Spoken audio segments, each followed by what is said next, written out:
Buenas tardes, buenas noches para algunos que se conectan de otros países. Muchas gracias por estar con nosotros en la tarde de hoy, en la noche para ustedes. Bienvenidos a un seminario más del Instituto de Ciencias Médicas en nuestros seminarios de genética médica y genómica. Para la y la tarde de hoy le traemos el seminario titulado Disferlinopatías, el cual será presentado por la doctora Liliana Villarreal. La doctora es médica neuróloga, especialista en enfermedad neuromuscular por el Hospital Virgen del Rocío en Sevilla, España. Posee una maestría en genética. Es coordinadora de la unidad neuromuscular neuromédica en Medellín, Colombia. Participación en varios proyectos de investigación en enfermedades neuromusculares, incluyendo el Consorcio de Investigación Translacional Medicina Experimental y Terapéutica de la Enfermedad Charcot-Marie-Tooth, LatinSec, Biobanco de la Universidad Simón Bolívar. Es miembro de la Sociedad Española de Neurología, de la Asociación Colombiana de Neurología y del consorcio LATAM, PNS y WMS. Posee un interés especial en el estudio de las miopatías con experiencia de más de 12 años en pacientes con patologías neuromusculares. Doctora, un honor tenerla con nosotros en este seminario. Puede dar inicio a su presentación y recordarle a los participantes que abrimos un espacio de preguntas o comentarios al final de la presentación, o si es de su gusto, doctora, la pueden intervenir, usted indicará. Así que muchas gracias a todos por estar con nosotros. Adelante, doctora. Sí, muchas gracias Raúl y a todo el equipo del doctor Iván del Instituto de Ciencias Médicas en Panamá por la invitación y aprovechar para felicitarlos por esta iniciativa con el ciclo de seminarios que realizan periódicamente en el que se favorece la divulgación médica específicamente en estas enfermedades raras. Para esta presentación no tengo ningún conflicto de interés ni se ha realizado ningún tipo de remuneración para la actividad académica. A mí me gusta comenzar a hablar sobre cualquier miopatía presentando esta diapositiva porque tenemos que tener en cuenta siempre de que se trata de un grupo bastante amplio en el que están incluidas las enfermedades primarias del músculo, es decir, las miopatías. Nosotros podemos tener trastornos adquiridos o trastornos hereditarios dentro de este grupo. Y siempre que nos enfrentamos al paciente, debemos buscar claves diagnósticas que nos orienten hacia una u otra etiología, porque es fundamental identificar cada subtipo. Entonces nosotros podemos, por ejemplo, tener en cuenta el patrón de afectación muscular, el curso evolutivo, y podemos tener en cuenta, por supuesto, los antecedentes familiares para orientarnos hacia uno u otro lado.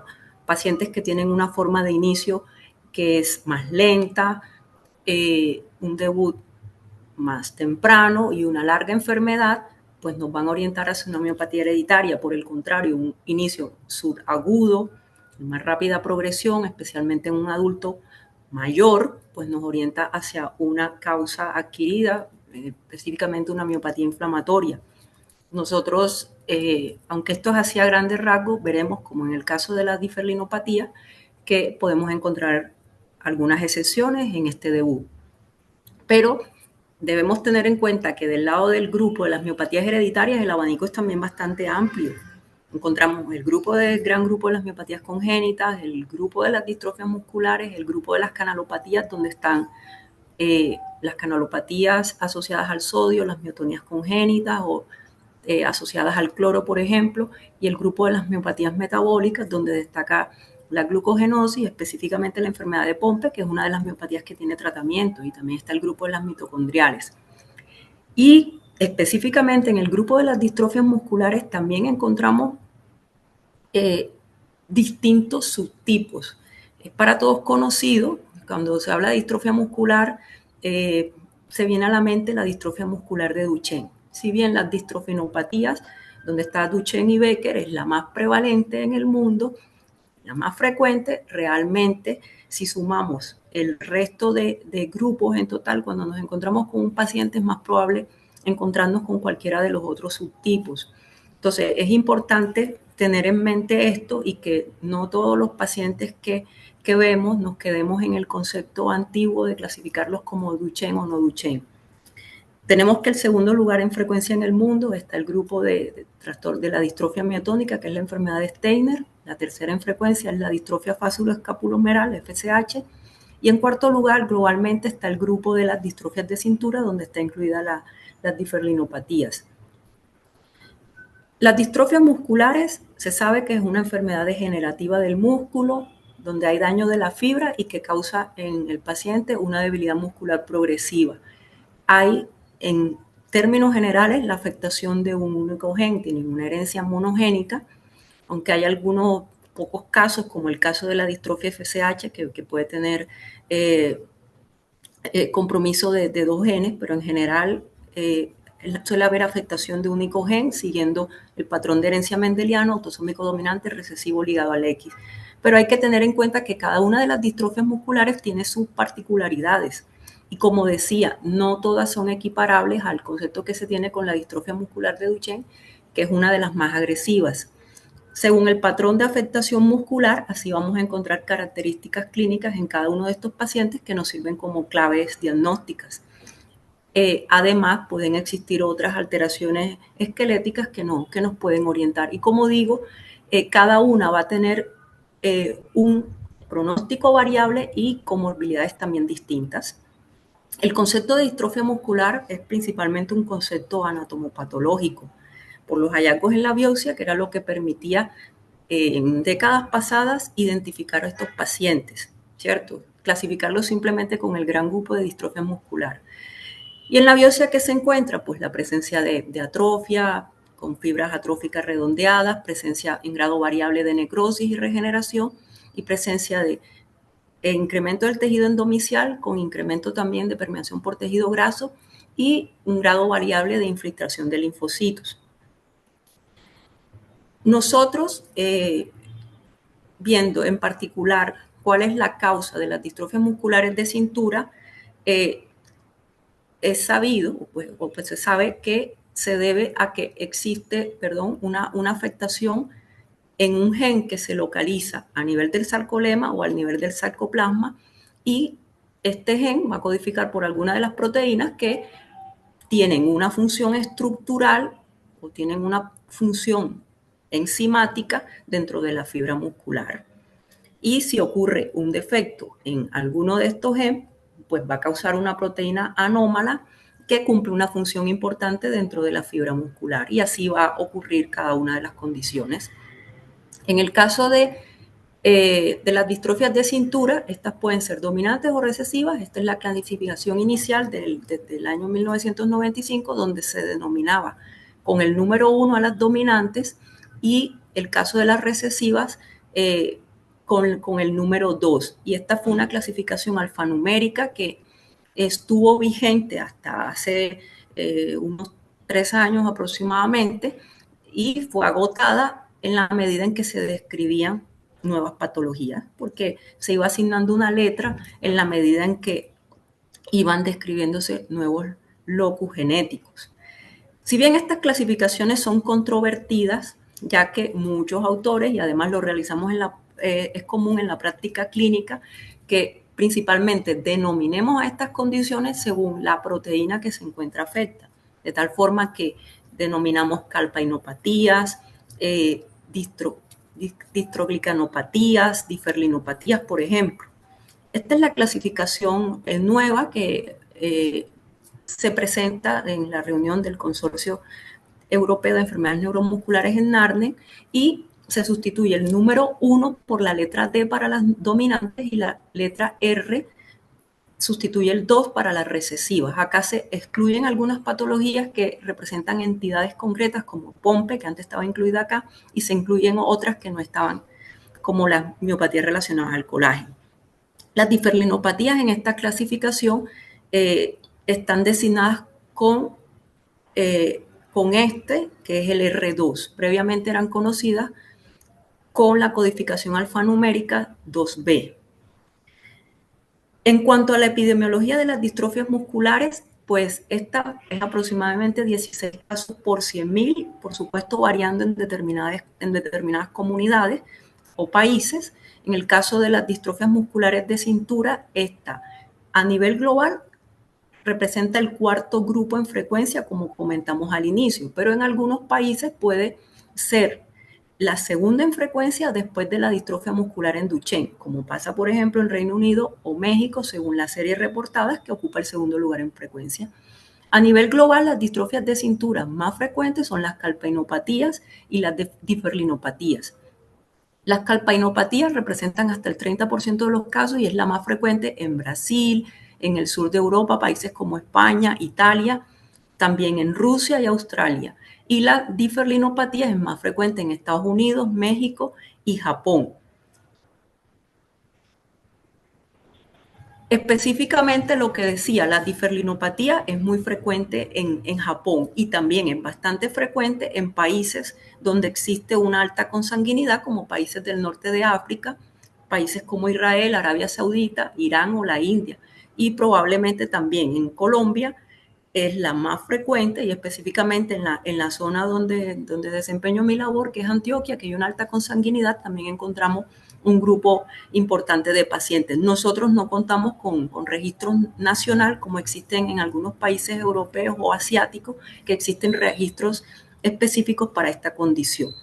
Se estima que entre el 20 y el 30% de todos los casos de distrofia de cintura corresponden a diferlinopatías y también hasta el 75% de los casos de miopatías distales, fenotipo Miyoshi, puede representar hasta el 75% de todas las miopatías distales. Específicamente en Japón es donde es más frecuente.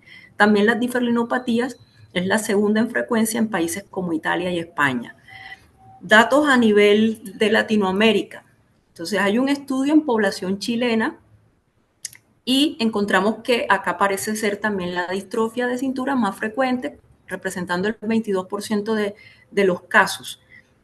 En población mexicana, el 18% de los casos de todas las distrofias, incluyendo Duchenne. Y en población brasilera, en esta serie ellos realmente incluyeron solo distrofias de cintura autosómicas recesivas y la diferlinopatía representa el 31% de los casos. Estos son estudios nacionales. Y se hizo en 2020, se presentó una publicación internacional de varios países de Latinoamérica, pero como ven, no abarca todas las poblaciones, sino solo Argentina, Chile, Brasil, México, Perú y Ecuador. Y aquí se encontró que el 22% de los casos correspondían a diferlinopatías. Aunque nosotros participábamos, digamos, con este panel, porque fue un panel ofrecido por la industria, realmente no tenemos como representación de nuestro país, Colombia, en estos datos. En términos generales, nosotros tenemos la diferlinopatía, como decía, hace referencia a una condición en que existe una patología relacionada con la proteína diferlina. Esta es codificada por el gen DIS, entonces ocurre porque se presentan variantes patogénicas que pueden estar en homocigosis o dos variantes patogénicas en heterocigosis compuesta. Y esto lo que causa es que exista una ausencia en la expresión de la proteína diferlina o una reducción marcada, lo que lleva a un daño de la fibra muscular. Los fenotipos principales de inicio es el de distrofia muscular de cinturas, la denominada R2, o un fenotipo de inicio de debilidad distal, que es el de la miopatía de Miyoshi. El gen implicado, que es el DIS, está ubicado en el brazo corto del cromosoma 2, se extiende por aproximadamente 230 kilobases y tiene una longitud de 55 exones y codifica para una proteína de 2080 aminoácidos. Es una proteína transmembranal, ella se encuentra insertada en la membrana a partir de su extremo o a través de una hélice terminal, aunque el grueso de la proteína se encuentra a nivel subsarcolémico.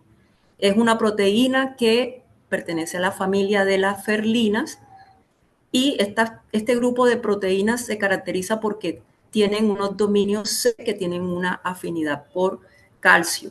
En el caso de las diferlinas, tiene 7 dominios C, que son dominios altamente conservados que van del 2A al dominio C2G y tiene 3 dominios FER y 2 dominios DIS.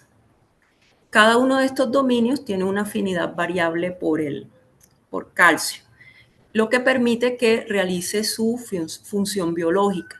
La diferlina cumple el principal papel en la reparación de la membrana, mediada por calcio. Ella se encarga de realizar una especie de parche en la membrana cuando ocurre una injuria. Ella, como habíamos dicho, se encuentra acoplada acá a la membrana a través de un cemento más bien corto de 21 aminoácidos y consta también de un pequeño segmento extracelular. El grueso está en el subsarcolémico y está en estrecha relación con otras proteínas como la caveolina y la calpaína. Este grupo de proteínas, así como las distrofinas o los distroficanos, permiten mantener la estabilidad de la membrana y también permite el anclaje de esta membrana al citoesqueleto. Entonces, cualquier disfunción en esta red proteica va a causar una alteración de esta membrana y va a favorecer que esta membrana sea más susceptible al daño inducido por la contracción muscular. Ocurre un daño acumulativo a nivel de la membrana, se daña la fibra muscular, hay muerte celular con la consiguiente aparición de necrosis y la debilidad muscular. La diferlina pues también participa en el tráfico de vesículas y en la estabilidad de los túbulos T, por lo que un defecto en esta proteína va a ocasionar alteración principalmente en este mecanismo de reparación. Entonces, cuando ocurre una lesión o una injuria en la membrana, entra rápidamente el calcio y a los pocos segundos se activan las proteínas que se encuentran acá. En este esquema, la diferlina está representada acá en lila. Esta proteína se activa, así como la calpaína, y otra proteína que es la MG53 permite reclutar a su vez estas vesículas que se encuentran a nivel del citoplasma que contienen diferlina, y al ser activada esta proteína MG53 hace de que estas vesículas migren al sitio de la lesión.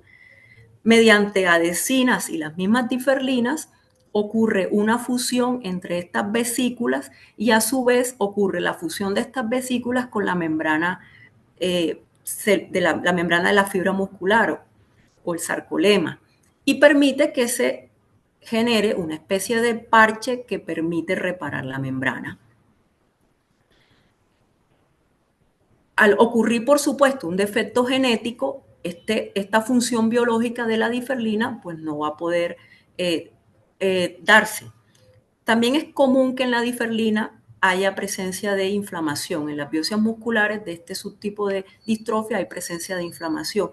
Y a grandes rasgos, ¿qué ocurre? Pues en una fibra con déficit de diferlina, con esta ruptura de la membrana, se activan moléculas de peligro, se activan las interleucinas, se activan las cascadas inflamatorias con activación del complemento y células del sistema inmune son reclutadas al sitio de la lesión y finalmente toda esta cascada inmunitaria también favorece la lesión, aparece la necrosis a nivel de la célula.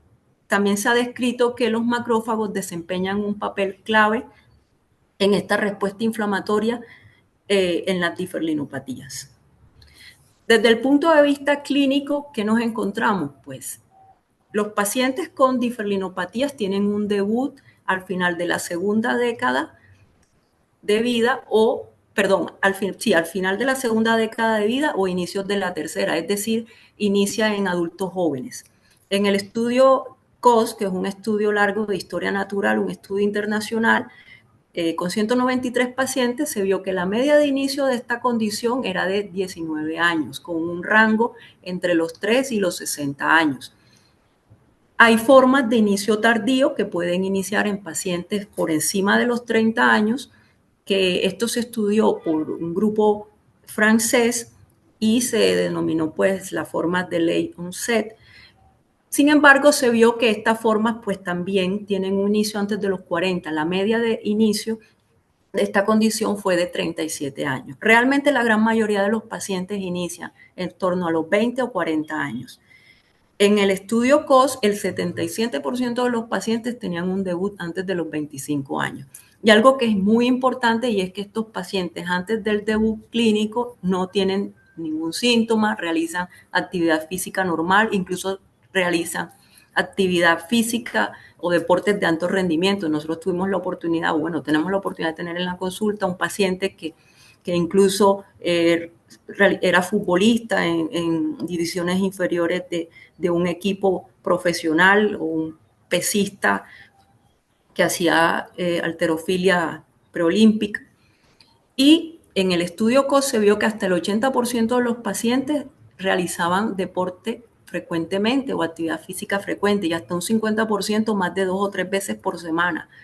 Entonces, es frecuente encontrarnos pacientes que hacen esto o han realizado el servicio militar y pueden tener aparentemente un debut más o menos rápido, agudo, sin ningún tipo de antecedente, y esto puede llevar a pensar de que estamos ante una miopatía adquirida. Y de hecho no son infrecuentes los casos en que se llega a considerar como una miopatía inflamatoria y estos pacientes llegan a recibir tratamiento. De hecho, hay muchos reportes en publicaciones de reumatología donde inicialmente el diagnóstico considerado era de una dermatomiositis, una dermatopolimiositis y llegaban a recibir tratamiento inmunosupresor. En este paper de historia natural, hasta un 15% de los pacientes previamente habían sido diagnosticados como miopatía inflamatoria. También se cree que el deporte, por esto que comentamos, puede ser un desencadenante de la condición, así como en las mujeres puede ser el embarazo y que los pacientes tengan un debut más o menos rápido.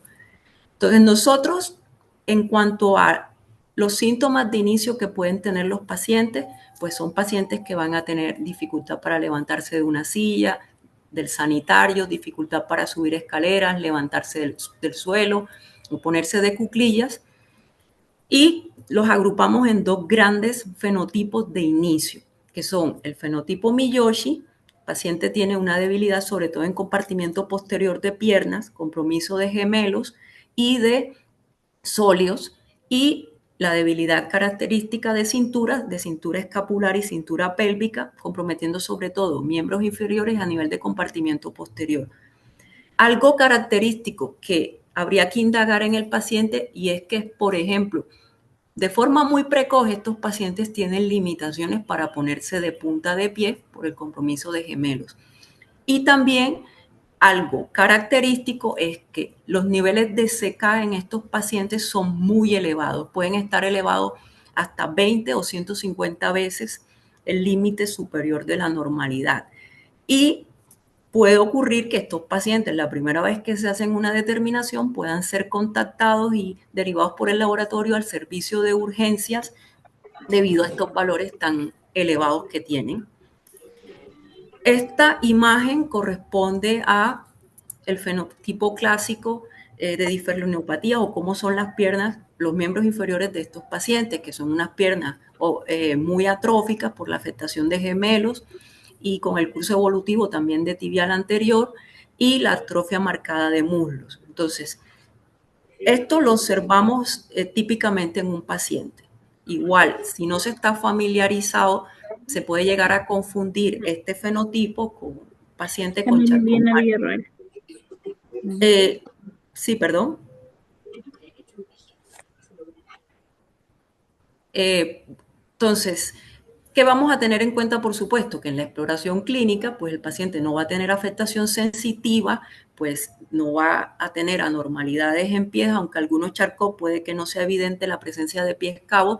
Y un detalle en la exploración que tenemos en cuenta y es que de forma muy precoz, el pedio se afecta en las neuropatías. En las miopatías quizás puede estar conservado en estadios más avanzados. También hay que tener en cuenta, como decía, en el momento de evaluar a estos pacientes, el patrón de distribución de los músculos. En las diferlinopatías, además de los músculos del compartimiento posterior de piernas que se afectan casi invariablemente, vamos a encontrar afectación de otros músculos como abductor, los músculos glúteos. Pero resulta excepcional, incluso ya en estadios más avanzados, que exista compromiso, por ejemplo, del tibial anterior, que se suele afectar más tardío, o los músculos de extensores del carpo y la musculatura intrínseca de la mano, que realmente la mano se encuentra bastante conservada, incluso en estadios más avanzados. No se suelen afectar los músculos faciales ni los músculos de cuello, realmente se encuentran bastante conservados. Y tampoco vamos a encontrar algunas anormalidades como las observamos en calpainopatías, que el paciente puede tener escápula alada, o también en otras patologías que encontramos espina rígida o contractura. Esto no se observa en las diferlinopatías. Pero sí encontramos otros hallazgos que sí son característicos de esta condición, si bien no son patognomónicos, resultan relativamente poco frecuentes en otras condiciones, por lo cual nos pueden servir en el momento de evaluar el paciente. Uno de estos es el cuádriceps en diamante, que se encuentra en cerca del 75% de los pacientes con miopatía o el fenotipo de inicio de Miyoshi, y hasta un 60% de los pacientes con un fenotipo de inicio de distrofia de cintura. Entonces, acá lo que se observa es la protuberancia en la porción anterolateral del cuádriceps, lo que da esta apariencia en diamante, y es más visible cuando el paciente se pone en bipedestación con las rodillas semiflexionadas. Otro de los hallazgos puede ser esta atrofia parcial del bíceps, que se denomina la bola del bíceps, y se observa esta protuberancia a nivel de este músculo.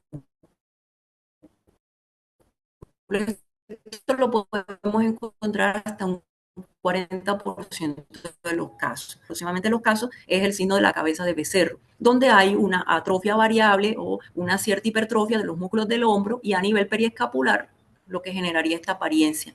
Entonces, la cabeza del becerro correspondería, por ejemplo, a este bíceps, el cuerno del becerro a este pliegue del trapecio, que se hace más notorio porque hay una atrofia acá del músculo supraespinoso.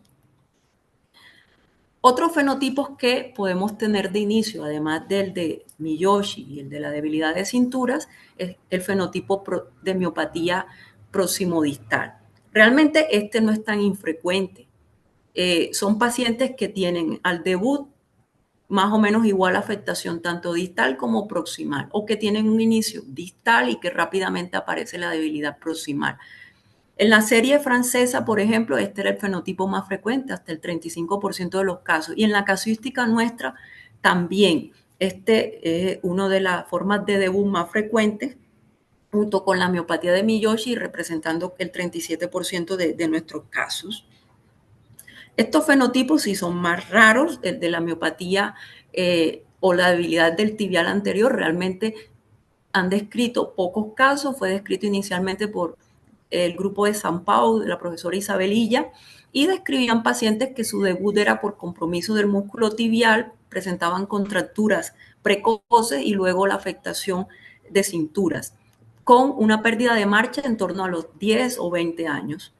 También se han descrito algunos cuadros de hipersecaemia sintomática, pero realmente han sido en pacientes jóvenes, adolescentes, que probablemente esto se ha detectado antes del debut, porque realmente pacientes adultos que mantengan este fenotipo no es, y esto se ha descrito hasta en un 10% de los casos de alguna serie. Y el cuadro pseudometabólico es en el que el paciente presenta mialgias, edema muscular y elevación de la CK también con el ejercicio. Esto también serían pacientes que son identificados de forma precoce.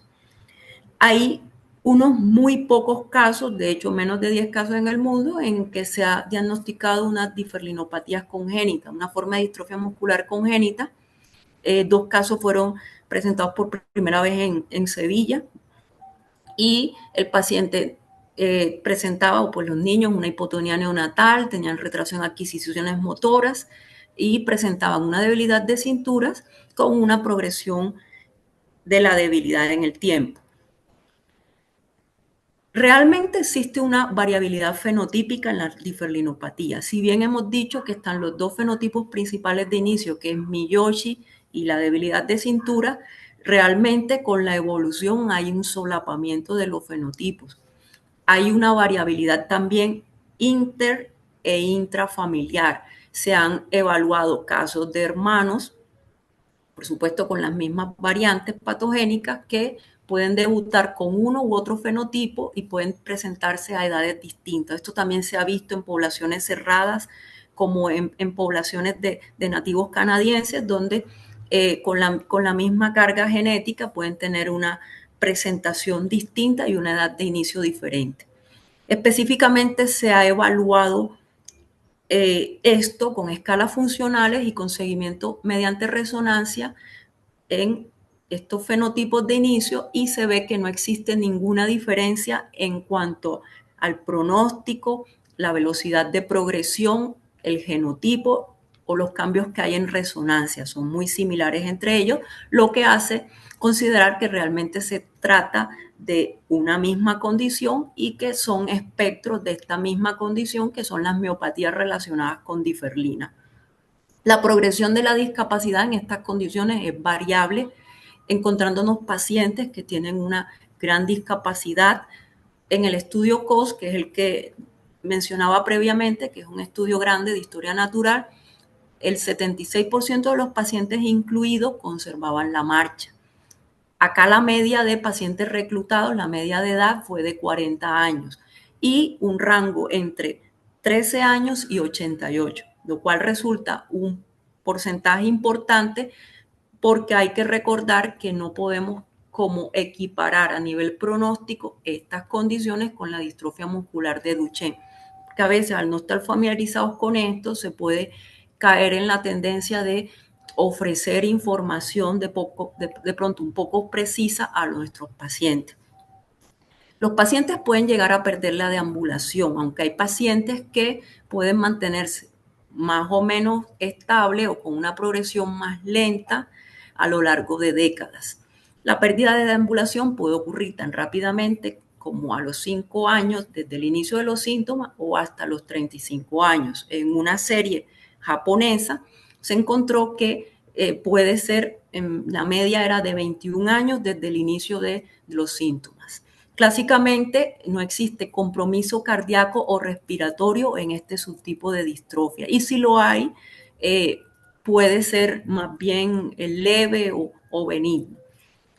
Específicamente también se ha evaluado esto en los estudios recientes de historia natural, y se ha visto de que algunos pacientes sí con una enfermedad avanzada pueden llegar a experimentar cambios en la capacidad vital, pero el principal factor que se asociaba a esto era una edad mayor de 65 años y que tenía una larga enfermedad, es decir, pacientes que ya tenían una afectación significativa, pero no es lo habitual que ocurra, ni la afectación cardíaca ni respiratoria. ¿Qué herramientas diagnósticas tenemos para evaluar estos pacientes?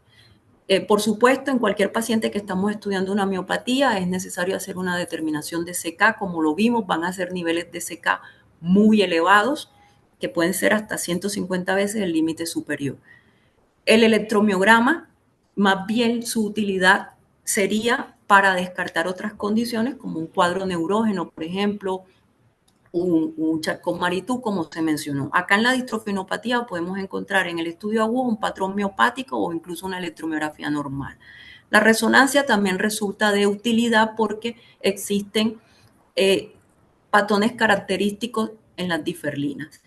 Y por supuesto, la biopsia muscular, que pues se realiza cada vez menos frecuente desde el advenimiento, por supuesto, o mayor facilidad de acceso a los estudios genéticos, pero pues tampoco es una prueba que quede del todo relegada, especialmente en estos momentos en que nos podemos encontrar con la presencia de variantes de significado incierto, y podemos recurrir a las pruebas tradicionales como la biopsia o los estudios de expresión de diferlina en tejidos para apoyar nuestro diagnóstico.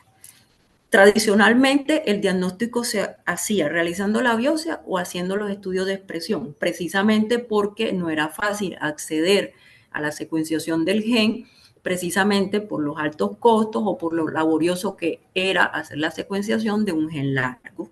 Pero pues, por supuesto, esto ha cambiado en la medida en que tenemos acceso a las pruebas genéticas.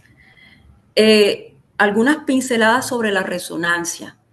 Como decía, tiene un patrón bastante característico, sobre todo al inicio, en que vamos a encontrar un compromiso precoz de gemelos de sóleo, gemelos y acá sóleo, y también compromiso de los adductores.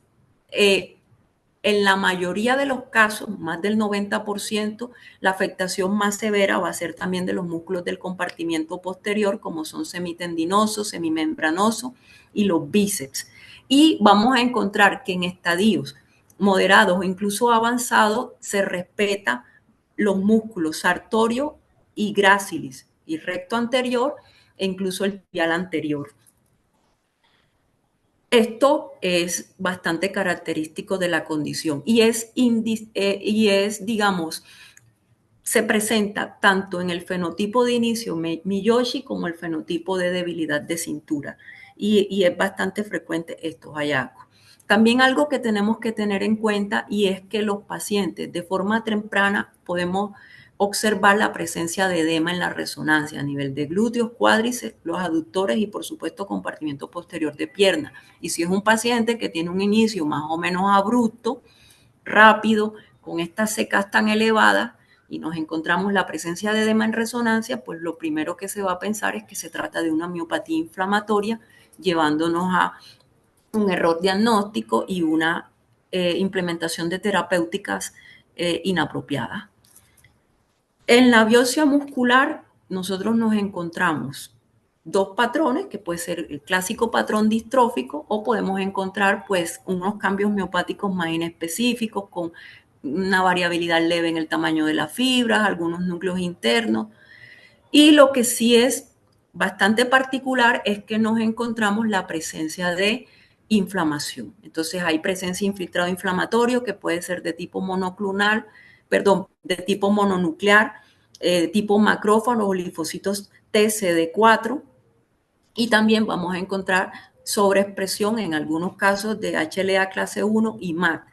Si esta biopsia es evaluada por un patólogo que no es experto en músculo, un neuropatólogo, puede inducirnos completamente al error de hacer un diagnóstico de una miopatía inflamatoria.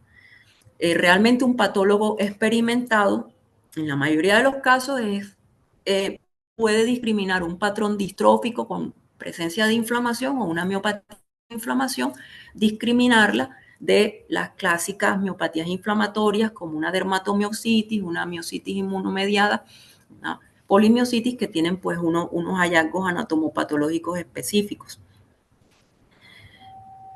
Estas herramientas diagnósticas, como mencionaba, que es la determinación de la expresión de la proteína, son bastante útiles, ya que nos permiten demostrar la ausencia o la reducción marcada de esta proteína en tejido, principalmente en músculo o en sangre periférica. Y se realiza una inmunohistoquímica en músculo, en la biopsia muscular, o también tenemos la posibilidad de realizar Western blot en músculo o en monocitos. Y más recientemente, realizar una inmunohistoquímica en extendido de sangre periférica, determinar la expresión en polimorfonucleares. En cuanto a la inmunohistoquímica en músculo, acá lo que se realiza es una tinción con un anticuerpo específico, que es el Hamlet, que reconoce un epítope a nivel de la porción terminal y permite que se realice un marcaje de la membrana plasmática, o sea, del sarcolema. Esto en condiciones normales. En un paciente que tiene una diferlinopatía, pues está la ausencia de este marcaje o hay una reducción grave del marcaje. También podemos observar un patrón que es reducido o parcheado, que podemos observarlo en pacientes que tienen una actividad residual de la proteína. Pero esto al corroborarlo con el Western blot realmente se va a ver que hay una ausencia completa de la diferlina. ¿Qué problema tiene esta técnica? Aunque digamos que es, entre comillas, más fácil porque requiere menos cantidad de muestra que el Western blot en músculo. Y es que puede llevar a falsos positivos. Recordar que la diferlina forma un complejo con otras proteínas como la calpaína, caveolina, y a su vez allí en la membrana están ancladas otras proteínas. Entonces, puede haber déficit secundario de diferlina cuando hay defectos en estas otras distrofias.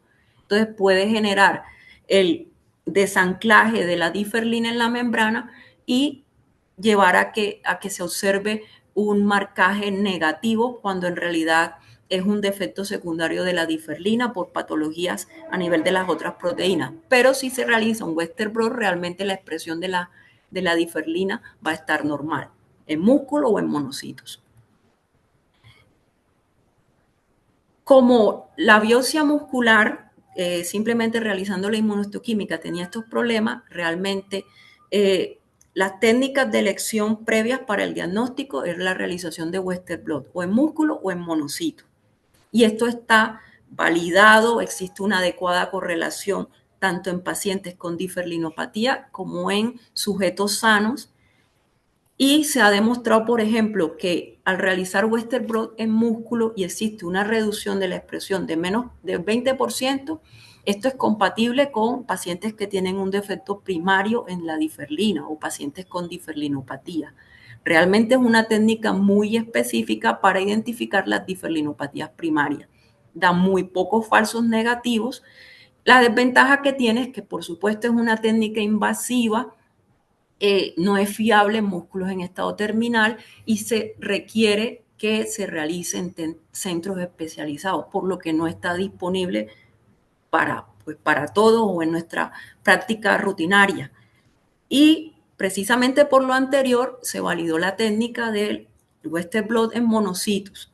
Si bien es una técnica no invasiva y tiene una adecuada correlación con la identificación de diferlinopatías cuando hay una reducción de menos de 10%, tampoco es tan fácil hacer el aislamiento de los CD14, que tiene una técnica que hay que procesarla muy rápidamente y para algunos laboratorios resulta bastante costoso.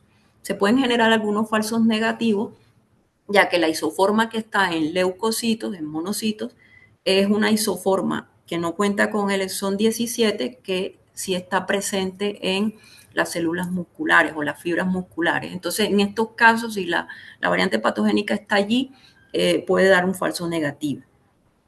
Precisamente como estas técnicas son un poco más complejas, se necesita centros especializados para la realización, surgió una técnica alternativa que fue la publicada por el grupo de Rita Varesi, y es que mediante la realización de un extendido de sangre periférica, tomando una muestra de sangre, una gota de sangre, que puede ser almacenada en los cristales, incluso hasta por 2 años, según se demostró en el paper, se puede realizar mediante una tinción inmunohistoquímica la expresión de la diferlina en estas células. De hecho, esta puede ser una técnica de utilidad en centros o en sitios que disponen de recursos limitados. Precisamente como nosotros no disponemos de la posibilidad de realizar de Western blot, nosotros hemos realizado de forma en un estudio clínico la realización de esta técnica y realmente nosotros hemos visto que resulta de utilidad y que es una técnica que es fácil de realizar en el consultorio y que de forma cuantitativa podemos observar este marcaje. En caso 1, por ejemplo, acá nosotros esto se lo hicimos en 12 casos que estábamos evaluando una variante nueva, ¿cierto? Entonces, como método de apoyo para nuestro diagnóstico, se realizó esto en conjunto con la Universidad Simón Bolívar y observamos que la mayoría de los pacientes tenían ausencia o una reducción marcada o importante de la diferlina en polimorfonucleares. Y como he dicho, es pues una técnica sencilla, fácil de realizar. Después de mencionar todo lo anterior, volvemos al punto clave, y es que realmente al ser una condición de etiología genética, el gol estándar, por supuesto, va a ser la confirmación genética. Hay que demostrar la presencia de una variante en homocigosis o la presencia de dos variantes en heterocigosis en el gen de la diferlina. Se han descrito más de 500 variantes patogénicas en la base de datos HGMD. Y tradicionalmente lo que se ha visto es que no hay hotspot. La mayoría de mutaciones, o bueno, no la mayoría, pero muchas mutaciones son privadas. Las mutaciones o las variantes patogénicas se distribuyen a lo largo de todo el gen en las diferentes dominios de este gen. Se ha visto que más del 80% de las variantes patogénicas se encuentran en la región codificante, o sea, en los exones. La mayoría son mutaciones puntuales, entre 50 y 60% de los casos, pudiendo existir pequeñas deleciones o inserciones en 25 a 30% de los casos. En algunos casos se identifica una única variante, que en algunas series hasta el 17% de los casos, pero acá hay que estar atentos porque la segunda variante puede encontrarse a nivel intrónico o tratarse de grandes rearreglos exómicos. Entonces, se recomienda de que si hay una única variante, se complemente con la técnica de MLPA. En esta imagen, que es de una de las bases de datos específicas de diferlina, vemos también acá, esto en amarillo y esto en naranja, corresponde a los dos fenotipos de inicio, naranja al fenotipo de inicio de Miyoshi y amarillo de debilidad de cinturas, y vemos que los fenotipos se pueden distribuir o se pueden presentar con cualquiera de las variantes distribuidas a lo largo de la proteína. Y podemos encontrar acá en rojo, estas son variantes que ocasionan una proteína truncada, variantes no-sense o friend-sheet, y en azul, variantes de tipo min-sense. Y vemos que también pueden tener una distribución a lo largo de todo el gen. En el estudio COS, que fue el estudio grande que mencionaba de historia natural, que participaron 8 países, países europeos, Japón y también Australia, se encontró que el 88% de los casos tenían dos variantes patogénicas y solo un 13% tenían una única variante, pero se apoyó el diagnóstico haciendo la determinación de la diferlina por Western blot. Un 3% de los pacientes tenían más de dos variantes patogénicas y en esta población se identificaron 175 variantes patogénicas. 49% de ellas correspondían a proteína truncada, que era lo más frecuente. Un 32% de los casos, variantes de tipo min-sense, pero como ven, realmente hay una gran variedad de variantes, ¿cierto? En este cuadro reflejan cuáles eran las más frecuentes, pero no es que destaque especialmente una variante. Como decíamos, hay distintas variantes en cada grupo poblacional. Esta publicación, que es en población japonesa, sí parece apoyar la idea de que puede existir un hotspot en la posición inner, que está localizada a nivel del dominio DIS.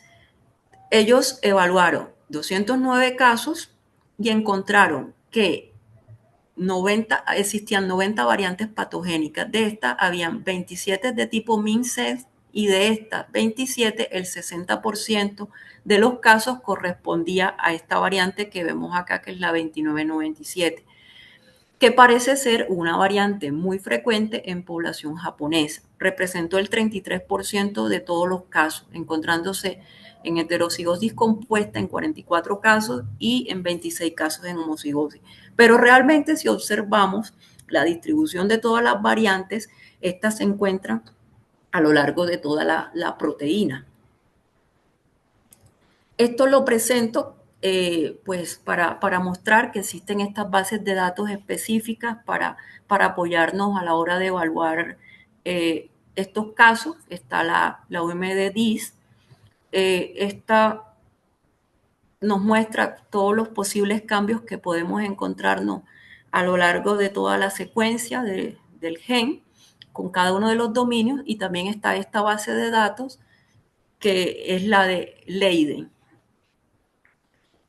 A día de hoy no existe ningún tratamiento avalado para esta condición. Hay algunos ensayos clínicos en marcha, como este, con terapia génica, y la esperanza, por supuesto, lo que ocurre en otras de las distrofias es que pues estamos a la espera que va a pasar con las nuevas tecnologías para el tratamiento de estas condiciones y bueno, pero realmente el hecho de que no exista ningún tipo de manejo farmacológico no quiere decir que a estos pacientes no haya que darle un acompañamiento. Realmente los pacientes necesitan un manejo sintomático, evaluar la necesidad de ayudas ortopédicas y de la marcha, necesitan terapia física, terapia ocupacional, acompañamiento por un especialista en su patología, acompañamiento también por el área de psicología y por supuesto es fundamental la red de apoyo que está dada por las asociaciones de pacientes, por ejemplo.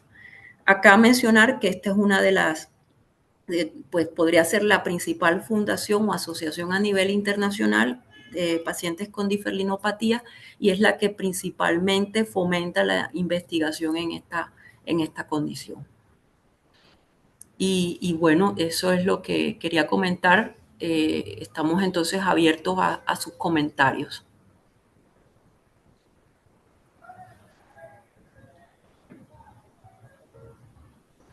Muchas gracias, doctora. De verdad, una excelente presentación, muy interesante. Sí, como mencionó, pues abrimos el espacio de preguntas y comentarios. Si alguien puede abrir su micrófono o hacerlo a través del chat y se la leeremos entonces a la doctora. Buenas tardes, doctora, ¿cómo está? Hola, buenas tardes, Iván. ¿Qué tal? Un saludo. Muchísimas gracias por la excelente conferencia. Doctora Liliana, dos preguntitas que tengo. Me pareció realmente muy interesante el trabajo que ha hecho. Primero, felicitarla por el mismo, por lo que ha logrado en su clínica. Y en segundo lugar, preguntarle esa correlación genotipo-fenotipo que hicieron los japoneses con este enriquecimiento de variantes en un dominio específico podría ser debido a que los japoneses, pues, es una población eh, con poco mestizaje, primero, y en segundo lugar, o sea, casi no tienen, ellos no tienen mestizaje con otras poblaciones de otras partes del mundo. Y en segundo lugar, la otra pregunta es si, debido a la inflamación que puede observarse, es posible utilizar esteroides como hacemos en Duchenne, si tendrían algún valor. Gracias. Ok, no, muchas gracias también, como lo había dicho al inicio, doctor Iván, por la invitación acá a participar en este ciclo de charlas. Bueno, empiezo por la última. Realmente el corticoide no aporta nada y no solo no beneficia al paciente, sino que se ha visto que puede acelerar el deterioro. Entonces acá, a diferencia de las distrofinopatías, no tienen utilidad. En los casos, por ejemplo, que han sido confundidos con miopatías inflamatorias y que de hecho a nosotros mismos nos ha pasado en algún caso, los pacientes tienen un empeoramiento significativo. Mencioné que hay varios reportes en la literatura, sobre todo en revistas reumatológicas, donde esto ha pasado. Entonces, realmente no sirven como terapia específica y en caso de que por error o por más que todo por dificultad diagnóstica se llega a ofrecer estas terapias, pues el paciente empeora.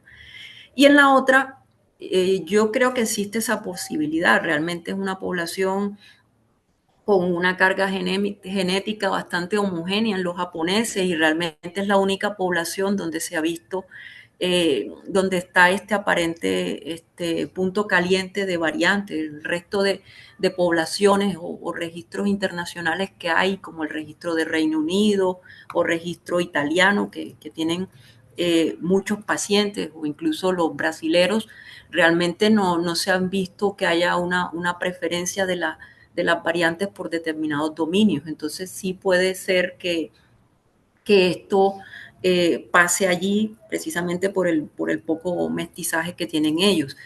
También hay que mencionar que esta distrofia es la más frecuente en Japón, pues como una miopatía distal, la miopatía de Miyoshi es la más frecuente en Japón, de hecho fue inicialmente descrito por ellos.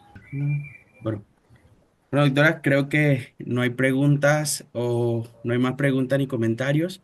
La verdad que nuevamente pues felicitarle por su excelente trabajo y por tomarse, participar de esta oportunidad con nosotros acá en el seminario de Genética Médica y Genómicas del Instituto de Ciencias Médicas. Así que daremos por terminada la sesión. Muchas gracias a todos, muchas gracias por participar, y estén pendientes a nuestro próximo seminario.